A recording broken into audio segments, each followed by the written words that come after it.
এক পীর আছেন যিনি কোনো ইসলামী রাজনীতি করেন না, কিন্তু তিনি সকল ইসলামী দলের রাজনৈতিক কর্মকাণ্ড নিয়ে সব সময় সমালোচনা করেন। তার বক্তব্য হলো, জামাত ইসলামী বিগত 80 বছর ভুল করে যাচ্ছে। গণতন্ত্র প্রতিষ্ঠা করাই তাদের উদ্দেশ্য। 5ই আগস্টের পর খেলাফতের ডাক দিয়ে দেশে ইসলামী হুকুমত কায়েম করা সম্ভব হওয়ার পরেও তারা তা করেনি। ইসলামী রাজনীতি করেন না, অথচ সকল ইসলামিক রাজনৈতিক দলের উপর মাতবরি করার চেষ্টা করেন অথবা সমালোচনার চেষ্টা করেন। আমার মনে হয় এটা ক্ষেত্র বিশেষে ওনার বদ অভ্যাসে পরিণত হয়েছে। কিছু মানুষের মুদ্রা দোষ থাকে না, মুদ্রা দোষ থাকে, কথায় কথায় কিছু বলা, এই কথায় কথায় কাফের বলা, কথায় কথায় উমুকে ভ্রান্ত বলা, উমুকে গুমরা বলা, এটা মনে হয় একটা মুদ্রা দোষে পরিণত হয়েছে। নিজে আগে শুধরানো উচিত। শুধু মানুষের দোষ তালাশ করা এটা আরেকটা দোষ। নিজের দোষ দেখি না, শুধু মানুষের দোষ দেখি। এমন কোনো মানুষ আছে যার দোষ নাই, যার ভুল নাই? এটা হইতে পারে এক শয়তানের, আর কারো এরকম ভুল নেওয়ার কোনো কারণ নেই। তাই আপনি যেভাবে মানুষের ভুল ধরেন, বোঝা গেল যে থাকলে পৃথিবীতে এক পিস পরিশুদ্ধ মানুষ থাকলে আপনি আছেন। এটাও একটা গোমরাহির লক্ষণ, যে আপনি মনে করেন আপনি হকের উপর আছেন আর বাকি সব গোমরা। এটা আরেকটা গোমরাহির লক্ষণ। হ্যাঁ, এটাও বলেন যে ভাই আমরাও ভুল হয়, আমরাও তো মানুষ। হ্যাঁ, এটাও একটা ভুল হয়েছে, আপনি একটু দেখেন শুধরানো যায় কিনা।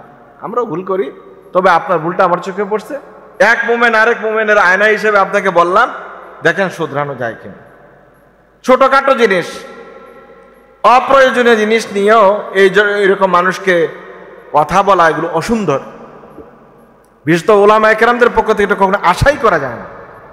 উনি বলছেন 5ই আগস্টের পর একটা খেলাফত কায়েম করা যাইতো, তো এটা যেহেতু জামাত ইসলামী করলো না, ইসলামী আন্দোলন করলো না, তাহলে আপনি বসে আছিলেন কেন? আপনি তো করতে পারতেন। কথা বুঝেন নাই? পাল্টা যদি কেউ এই কথা বলে, তা আপনি বসে আছিলেন কেন? আপনি বলছেন 5 তারিখ থেকে 8 তারিখ পর্যন্ত এটা করা যাইতো। করা যাইলে আপনি তখনই একটা মিছিল দিতেন, বলতেন আসেন আমরা করে বল। ভেড়া যেহেতু করে না, ময়দান ক্লিয়ার, আমরাই করে ফেলি। করলেন না, নিজে দোষ গাড়াই চাপাই দিলেন আরেকজনের উপরে। এটা খুবই গর্হিত কাজ। সুযোগ থাকার পর হাতছাড়া করার কারণে আপনি তো প্রশ্নবিদ্ধ হবেন, আপনি তো এটা জবাবদিহি করতে হবে যে সুযোগ থাকার পরে আপনি কেন কাজটা করলেন না। এই দেশে এমন কোনো মানুষ নাই, দল নাই, লোক নাই, ব্যক্তি নাই যে তার আক্রমণের শিকার হয় নাই। কথা ঠিক কিনা বলেন? এমন কোনো মানুষ নেই। এটা ছোটখাটো মানুষ হোক, বড় মানুষ হোক, বড় দল হোক, ছোট দল হোক, সবার একটা না একটা সমালোচনা আছে। আপনি যদি এরকম সমালোচনা করার লিস্টটা নিজে নিয়ে নেন, তো অন্যরা কি করবে? এই জন্য এটা করা উচিত না, বরং আপনি ব্যালেন্স তৈরি করা উচিত। ব্যালেন্স তৈরি করা উচিত। 80 বছর ধরে ভুল করেছে, যেদিন থেকে আপনি ভুল ধরতে পারলেন সেদিন থেকে তো ভুলটা শুধরে দেওয়া উচিত, যে ভাই আর করবেন না, অনেক ভুল হয়ে গেছে, আর করবেন না। তার মানে হলো পৃথিবীতে সবচেয়ে সস্তা কাজ কোনটা বলেন তো দেখি? সমালোচনা করা। আরেকটা আছে তো পরামর্শ দেওয়া। সবচেয়ে সহজ কাজ হলো পরামর্শ দেওয়া আর সমালোচনা করা। এর কোনো পুঁজিও লাগে না, কোনো এলেমও লাগে না। বাদশাহ আকবরের একজন মন্ত্রী পরিষদের লোক ছিল, মোল্লা দৌপেয়াজা। আপনারা তো সবাই জানেন তার নাম। তো মোল্লা দৌপেয়াজাকে জিজ্ঞেস করা হলো যে সবচেয়ে সহজ কাজ কোনটা? তো উনি বলছিলেন যে সবচেয়ে সহজ কাজ হলো পরামর্শ দেওয়া। রাজা খুব ক্ষেপে গেছে, এত ক্ষেপে গেছে যে তোমার এটা প্রমাণ করতেই হবে, এটা প্রমাণ করতে হবে সবচেয়ে সহজ কাজ হলো পরামর্শ দেওয়া। তো পরের দিন দরবারে আসছেন, বলে স্যার আমাকে একটা দিন সময় দেন, একটা দিন সময় দিন, এটা আমি প্রমাণ করে দিব সবচেয়ে সহজ কাজ হলো পরামর্শ, এটা যে কেউ দিতে পারে। তো পরের দিন সকালে আসছে, অফিস টাইমে, খুব কাঁথা টাথা কম্বল টম্বল যা আছে এগুলি গায়ে দিয়ে আসছে, আর খুব কাঁপতেছে, শরীর খারাপ। সবাই জিজ্ঞেস ভাই কি হয়েছে? কয় জ্বর, আমার মারাত্মক জ্বর, জ্বরের কারণে মানে আমি চলাফেরা করতে মুশকিল। সেই একের গেট থেকে গেটম্যান, যেখানে গেট পাহারা দেয়, সে তো সবচেয়ে নিম্ন পদস্থ কর্মচারী নাকি, সেই পরামর্শ দিছে আপনি যে জ্বর উঠছে তার গরম পানি খান নাই? আর একটু আগাইছে তার ভাই আপনি কি, আমার তো জ্বর, তাহলে কি আদার পানি খান নাই? আর একটু আগাইছে বলছে যে আপনি কি এখনো ওষুধ খান নাই? আরেকজন ডাক্তারের কাছে যান, মানে রাজা পর্যন্ত আসতে আসতে রাজাও যখন জিজ্ঞেস করছে কি তুমি আসতে দেরি করছে কেন, স্যার আমার তো এই অবস্থা। কত তুমি এই পর্যন্ত কি করছে, এই করো নাই, মানে পরামর্শ সবাই দিচ্ছে। এরপরে সে বললো যে স্যার এবার বলেন তো দেখি, শুধু আপনার দরবারের ওই মাথা থেকে আপনার পর্যন্ত আসতে আসতে যেই আমাকে জিজ্ঞাসা করছে আর বলছি জ্বর, সে একটা মানে প্রেসক্রিপশন দিছে, আপনি একটা প্রেসক্রিপশন দিচ্ছেন, আমি কি আপনাদের কাউরে ভিজিট দিছি না? আপনাদেরকে বলছি যে আপনাদের কাছে পরামর্শ চাই, পরামর্শ চাইও নাই, ভিজিটও দেয় না, পরামর্শ কিন্তু সবাই দিয়ে দিচ্ছেন। পৃথিবীর মধ্যে এটা হলো সবচেয়ে সস্তা এবং সহজ কাজ, পরামর্শ দেওয়া। উনি মনে হয় সস্তা কাজটাই বেছে নিছে, যেটা করতে কোনো পুঁজি লাগে না এবং ভাইরাল হওয়া যায় খুব তাড়াতাড়ি। আল্লাহ তাআলা আমাদেরকে বুঝার তৌফিক দান করুক, আমরা সবাই বলি আমিন। আমরা সমালোচনা কম করি, যতটুকু সম্ভব নিজের পরিশুদ্ধ করে কাজ করার চেষ্টা করি। এক ভাই প্রশ্ন করেছেন, যারা শরিয়া আইন বিশ্বাস করে না তাদের সাথে ইসলামী দলগুলো কিভাবে ঐক্য করে? এমন দলগুলোকে কি ভোট দেওয়া জায়েজ হবে? দয়া করে জানাবেন। আলহামদুলিল্লাহ, সাল্লাতু সালাম আলা রাসূলিল্লাহ, আম্মা বাদ। সম্মানিত ভাইরা, যে ভাই এই প্রশ্নটি করেছেন তার কাছে একদম স্পষ্ট আমি বারবার বলেছি এবং আমার একটা বক্তব্যকে বিকৃত করে উপস্থাপন করা হয়েছে।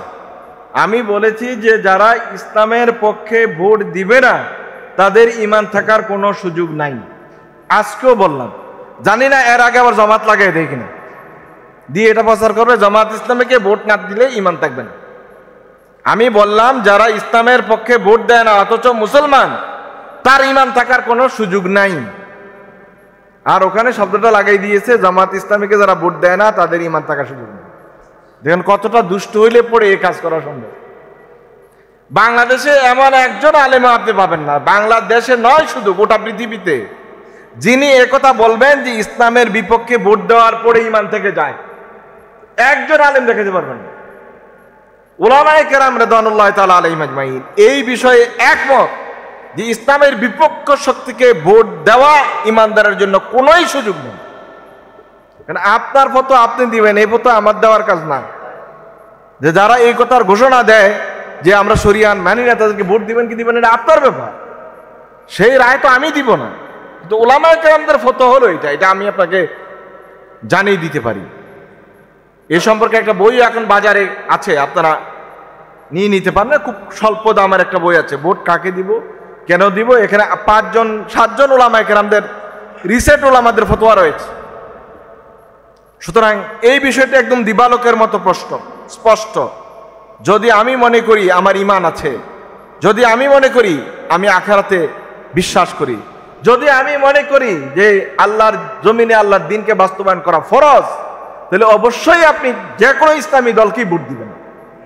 আমি বলি না জামাত ইসলামকে ভোট দেওয়ার জন্য, বলি না ইসলামী আন্দোলনকে ভোট দেওয়ার জন্য, ঐক্যজোটকে ভোট দেওয়ার জন্য, আপনাদেরকে বলি ইসলামের পক্ষের শক্তিকে ভোট দেওয়ার জন্য। একটা পছন্দ নয় একটা দেন, একটা পছন্দ নয় আরেকটা দেন, কিন্তু কোনোভাবেই আপনি ইসলামকে বাস্তবায়ন করবেন না এমন কোন শক্তির পক্ষে ভোট দিতে পারেন না। কারণ ভোট মানে হলো মতামত, আপনার রায়। এই রায় নিয়ে যদি কেউ ক্ষমতায় বসে জোর করে, জুলুম করে, অন্যায় করে, অত্যাচার করে, মানুষের হক মারে, সব অপরাধের মধ্যেই কিন্তু আপনি যুক্ত, কারণ আপনি তাকে সেখানে বসিয়েছেন। আপনি যেহেতু তাকে রায় দিয়েছেন, করার ক্ষমতা দিয়েছেন, তাই সে করতে পারছে। যদি রায় না দিতেন, ক্ষমতা না দিতেন, সেটা করতে পারতো না। সুতরাং আপনি এই অন্যায়ের ভাগীদার। আদ-দাল্লু আলাল খায়রে কাফাইলিহি, যে কল্যাণ কাজের সহযোগিতা করে সে ওই করে যা সওয়াব পায়, খালি সহযোগিতাকারী ওই পরিমাণ সওয়াব পায়। তারপর অন্যায় কাজের জন্য যদি সহযোগিতা করেন, তো অন্যায় কাজকারী যে পরিমাণ গোনা নিবে, ওই পরিমাণ গোনা কিন্তু আপনার আমলনামায় আবার যোগ হতে থাকবে। সুতরাং বুঝে শুনে ভোট দিবেন। আপনি কি আপনার ঈমান বাঁচাবেন নাকি আপনার ঈমানকে ধ্বংস করবেন, এই সিদ্ধান্ত তো আপনার। ঈমান অর্থ শুধু এটাই নয় যে নামাজ পড়া, রোজা রাখা, হজ করা, যাকাত দেওয়া। আল্লাহর দ্বীনকে বাস্তবায়নের জন্য কোনো চেষ্টাই করবেন না, দ্বীনের গোড়া যারা কাটবে তাদেরকে ভোট দিবেন, এই নামাজের কি অর্থ? এই রোজার কি অর্থ? এই যাকাতের কি অর্থ? সব বলে লোক দেখানো একটা ট্র্যাডিশন কাজ। এই ট্র্যাডিশন কাজের নাম তো দ্বীন না। দিন হলো পূর্ণাঙ্গ জীবন ব্যবস্থা, যেখানে মানুষ তার পুরা হক ও হুকুক আদায় করতে পারবে। ওই ব্যবস্থাপনায় যারা অংশগ্রহণ করবে, ওয়াদা করে তাদেরকে আপনি মত দিবেন, তাদের মতের বাইরে মত দেওয়ার কোনো সুযোগ নেই। আল্লাহ তাআলা আমাদেরকে বুঝার তৌফিক দান করুক।